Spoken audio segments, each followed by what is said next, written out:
Hi guys, first of all I want to say thank you to everyone who posts comments on the channel. I try to read as many as I can, I try to respond to as many as I can. In some cases there are hundreds of comments on individual videos, so I can't respond to all of them. I try and read as many as I can, as I said. Sometimes I see discussions begin within the comment section, which is great to see, and I truly encourage that as long as people show respect. Now, I want to respond to this comment because it's one that really stuck out, and he raised a number of points here that I had to respond to, and I thought it'd make more sense to do a video on this than to just respond to something in the comment section. So this is the responding to a Brexiteer video, and a guy called GrandDude77 posted this. So I want to say thanks for the comment, first of all. I hope I'm going to respond to it in a way that's satisfactory. But let's jump into it. So he says, I know, Max, that you're not the Labour mouthpiece some of your fellow content creators are. It's interesting to note, however, the points you chose to comment on. No comment on the observation that money exists when there's a political will, which is true. There is a magic money tree. Okay, so first of all, I want to respond to that. I agree. From a certain point of view, there is a magic money tree. If the government want to spend money on something, they can do it. They can magic money out of nothing. They can go to the Bank of England and say, give us some more cash, and they can spend huge amounts of money on a whole range of projects. And I support the idea of raising finance, borrowing, whatever, to spend on projects, because I think it benefits the economy, benefits society in the long term. Now, of course, if you pump too much money into the economy, you end up with inflation. Now, this is separate to commitments that the UK had with, for example, the EU. If the UK had decided, look, we're not actually going to spend this money on the EU, we're not going to send it to Brussels, we're going to keep it for the NHS, we're going to keep it for our own economy, well, this would damage the UK on the international stage. It would be saying we're going to tear up agreements that we had already signed up to. We could apply this to other areas, for example, funding for NATO. If the government decided tomorrow, we're actually not going to fund NATO at all, that would have consequences. If it decided we're not going to pump money into the United Nations, we're not going to pay our way, that would have consequences as well. It would impact the economy in some ways. For example, when it comes to the EU, there are projects that the UK signed up to. If the UK pulled out, it would have an economic impact, but it would also have a political impact. So while I agree that the government can invent money out of nothing in a sense, they also have commitments that they have to respect. And if they don't, there are serious consequences there.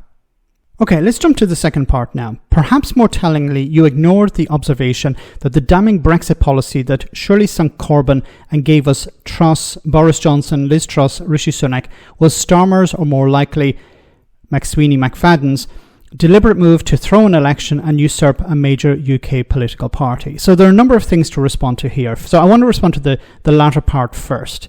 So this idea that Starmer's wing of the party threw Jeremy Corbyn under a bus because they didn't want him getting into power. They didn't want him to be Prime Minister. And this infighting within the Labour Party sunk the possibility of Labour winning power. I actually disagreed with it at the time. So I'll come to the Brexit policy in a moment, but I had said at the time, you need to put aside this infighting. Jeremy Corbyn is the leader. You have to back the leader, whether you like him or not. The goal must be to get the Tories out. The goal must be to win power.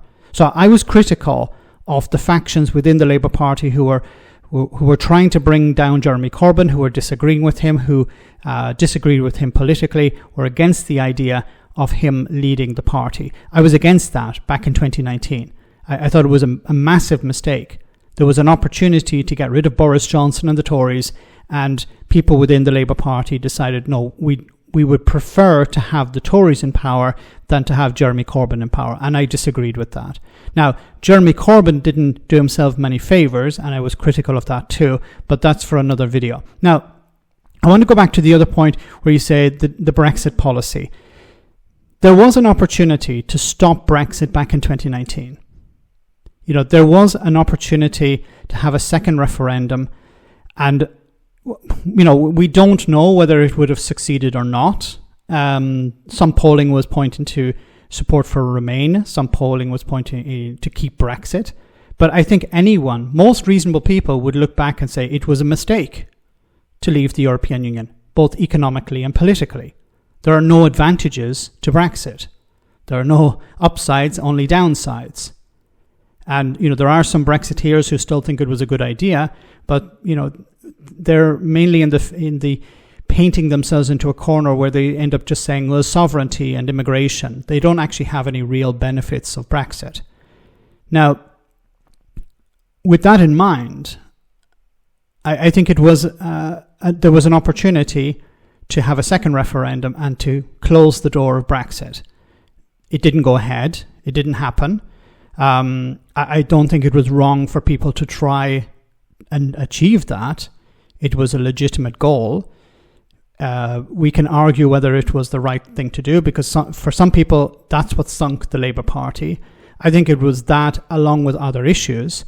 The Labour Party weren't on message. There was too much infighting. The guy selling the manifesto was not the best. I think we can't just put it all down to Brexit. But on the other side, we had Boris Johnson, who was lying about Brexit. He was saying, get Brexit done, or we leave the European Union, we'll be able to do everything, fix the NHS, fix schools, fix everything. He was lying. And people, the voters, who have to take some responsibility for their actions, they trusted the liar. They trusted somebody who has a long track record of lying to people. So I think it's a number of factors. It's not just Brexit. It's infighting within the Labour Party. It's Corbyn maybe not being the best salesman. The Tory media, of course. All of these things worked against Labour. But when it came to Brexit, there was an opportunity to stop it. And I still think it was right to try. There was a possibility that it could have been stopped. And all the damage we're talking about today, the fact that the government are having to borrow more and to cut public services, stuff like that, that would not be on the table. People's lives would be much better. So I'm going to try and respond to other messages that are posted on the channel, comments posted on the channel from time to time. I just felt I needed to respond to this. I hope I've responded to it in a way that's satisfactory. I try my best. I'm not an expert on the EU and not an expert on Brexit, but I think things are quite complicated. When it comes to money for public services, money to fund the commitments of the EU, they have to be paid. They have to be paid back. They have to be paid. Otherwise, it's going to have serious consequences on the UK economically and politically.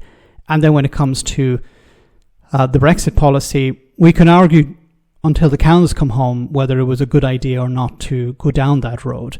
But I think most people understand that Brexit was a mistake. And, Brexiteers were saying that it was the greatest demonstration of democracy in centuries, not even decades, but centuries. Well, I often say, more democracy would only be a good thing, no? Let me know in the comment section, guys, what you think, and I'll try and read all of your comments again, and I'll see you next time.